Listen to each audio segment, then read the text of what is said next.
Micklethwait. He is editor-in-chief of The Economist magazine. I am Britain, you say, the West's most daring government.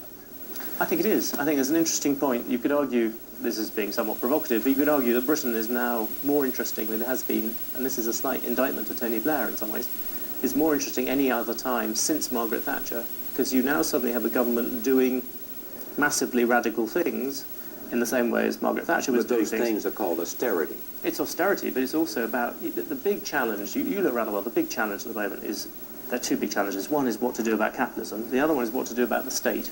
Well, the people, strangely, who are thinking the biggest thoughts about that suddenly are back in Britain. And this is not a parochial point of view. It came as a slight surprise to me when I actually thought about it. But you look, that there is not, Barack Obama has not produced any plans, really, about trying to redivide, work out exactly what the state's for. But in terms of if you want to look at radical ideas about what to do about the state, or radical ideas in terms of deficit cutting, you're suddenly looking at Britain, and I think Britain is interesting in that way. What are the radical ideas? I think there are two.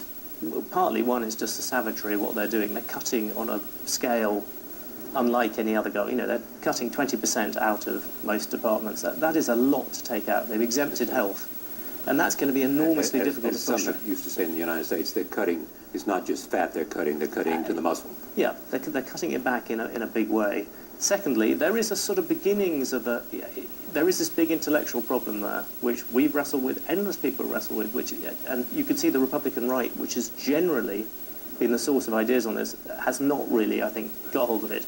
All it's got is fury, but the basic idea is this: the dealing with the state cannot just be about reducing the supply of it, getting rid of departments here. People want, why we've got big government pretty much everywhere, because people want it. And it's not just the left, it's the right as well. Both people, the right builds prisons, the left builds hospitals. Neither of them are really doing much about it. If you actually have to start making people think about, and so all these ideas that Cameron has about devolving power down towards people, that I think is a radical solution. And how does that work, the devolving of power down to people? I think they're pushing stuff down in terms of, they're trying to hand schools over to people to run them, they're getting mayors to be locally elected, they're getting police chiefs to be locally elected. Again and again, they're trying to tell people, if you have a problem, don't automatically turn to the state for the answer. Because the state can't afford to do it anymore. The state can't afford to, and also actually just potentially the state isn't the right person to do it, because if the state does it, you create an atmosphere of the kind of deficits that we're facing around the world, yeah. The debt explosion that is there, mean that this is in fact the forerunner of where government is going. I think it's definitely. Even in France. You'll notice we called it the world's most daring government. Yes.